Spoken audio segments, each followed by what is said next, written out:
Hai,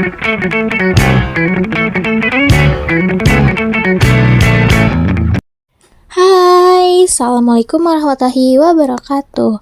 Perkenalkan, nama saya Silviana Rahmawati. Di sini aku akan membuat video langkah-langkah bagaimana caranya menganalisis uji T-dependen. Ikuti langkah-langkahnya. Nah, yang pertama uji T-dependen ini. Nah, dalam uji statistik parametrik terdapat beberapa uji yang dapat digunakan untuk mengambil kesimpulan. Seandainya sampel yang diambil merupakan sampel yang saling berhubungan, maka akan timbul suatu permasalahan bagaimana cara metode menganalisisnya dari uji statistik. Apa yang digunakan? Salah satu uji statistik parametrik yang dapat digunakan untuk mengambil kesimpulan adalah uji T. Saat peneliti lakukan pengumpulan 2 kali pada kelompok responden yang sama atau kelompok dependen, maka uji yang tepat digunakan adalah uji T-dependen ini. Nah, uji T-dependen ini sering juga disebut uji beda rata-rata dependen atau Poisson test. Uji T ini bertujuan untuk melihat perbedaan rata-rata data sampel penelitian pada satu kelompok sampel dependen. Artinya, pengambilan data harus dilakukan pada kelompok yang sama. Kelompok yang sama yang dimaksud adalah kelompok sampel dilakukan pengukuran sebanyak 2 kali pada bidang kesehatan. Uji T-dependen yang sering digunakan adalah pada penelitian eksperimen. Hal yang perlu dipahami adalah sebelum melakukan uji statistik 2 kelompok data ini, perlu mengetahui apakah 2 kelompok data statistik 2 kelompok yang dependen atau berasal dari 2 kelompok yang dependen.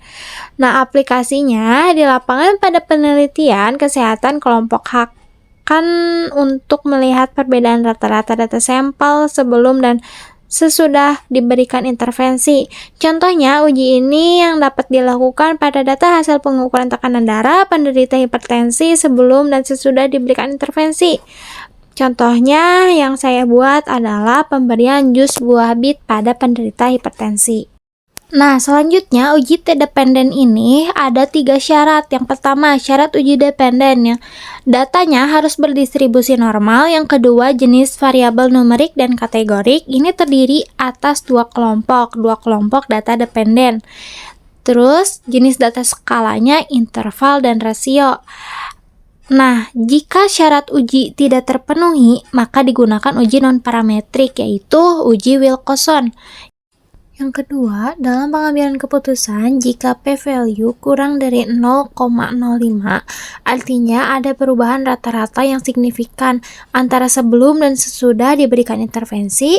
Lalu jika p-value-nya lebih dari 0,05, artinya tidak ada perbedaan rata-rata yang signifikan antara sebelum dan sesudah diberikan intervensi. Yang ketiga, langkah uji menggunakan SPSS. Melakukan uji T-dependen menggunakan data penelitian tentang efektivitas pemberian jus buah bit. Nah, saya mempunyai contoh data penelitian tentang pemberian jus buah bit pada penderita hipertensi. Nah, aku membuat datanya di Excel. Nah, ini judulnya efektivitas jus buah bit terhadap tekanan darah pada penderita hipertensi. Nah, yang akan digunakan yaitu pretest sistolik yang ini dan post-test sistoliknya. Nah, yang pertama buka dulu aplikasi SPSS-nya di data view. Setelah itu kembali lagi ke Excel untuk mengcopy pretest sistoliknya.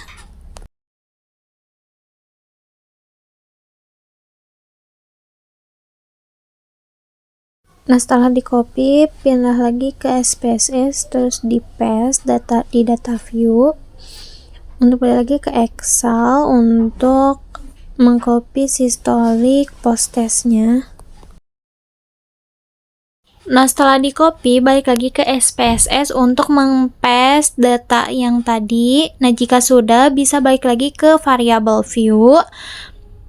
Nah, bisa diganti name-nya jadi pretest yang pertama, lalu yang kedua post test. Nah, ini Sudah, langsung desimalnya dikenolkan saja semuanya, lalu diberi label. Label ini keterangan dari name. Misalkan ini aku dikasih nama systolic pretest. Lalu ini systolic posttest.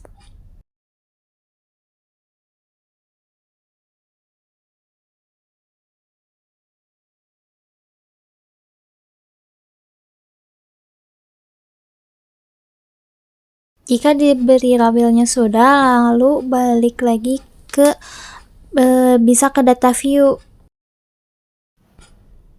Nah, udah di data view ada analyze, terus di sini ada descriptive statistik, lalu explorer, lalu di sini data systolic pretest dan systolic posttestnya dipindahkan ke dependent list. Nah, jika sudah, plots, lalu klik bagian normality plots. Setelah itu continue, terus klik OK. Maka keluarlah hasil output dari data tersebut. Nah, saya akan menjelaskan hasil outputnya ini. Yang pertama di sini kan di paling bawah ada test of normality. Nah, kan pada data sebelumnya itu diuji normalitas. Kalau penelitian kita ini termasuknya komunitas yang sampelnya itu kurang dari 50, yang kita gunakan adalah Kolmogorov-Smirnov. Nah, systolic pretest yang dihasilkan yaitu 0,200, sedangkan untuk systolic posttest yaitu 0,145. Nah, yang artinya data ini berdistribusi normal karena keduanya lebih besar dari 0,05. Maka syaratnya yang pertama itu sudah terpenuhi. Lalu syarat yang kedua itu harus datanya numerik dan numerik. Nah, ini untuk data pretest dan posttestnya termasuk numerik dan numerik. Nah, syarat yang selanjutnya itu datanya harus dependent. Jika diperhatikan dari data pretest dan posttest ini, data yang diberikan itu jus buah bit. Jadi hanya memiliki satu kelompok sampel saja sebelum dan sesudah diberikan jus buah bitnya. Dan untuk syarat yang terakhir itu datanya harus interval dan rasio. Bisa dilihat data pretest dan posttest ini masuknya ke skala data interval. Jadi syarat data uji dependen ini sudah terpenuhi semua. Jika semua datanya sudah terpenuhi, bisa melanjutkan ke uji data t-dependent. Langsung saja ke analyze, langsung di sini ada compare means, lalu di sini ada pirate. Nah, di sini yang harus pertama diperhatikan yaitu yang dipindahkan ke pirate variables, yaitu systolic pretest dipindahkan ke sini dengan cara klik bagian tanda panah. Lalu yang kedua itu memindahkan systolic posttestnya ke variabel kedua. Nah, setelah itu bisa diklik OK. Nah, maka akan muncul ini hasil output dari hasil uji t-dependent. Nah, di sini terdapat 3 tabel.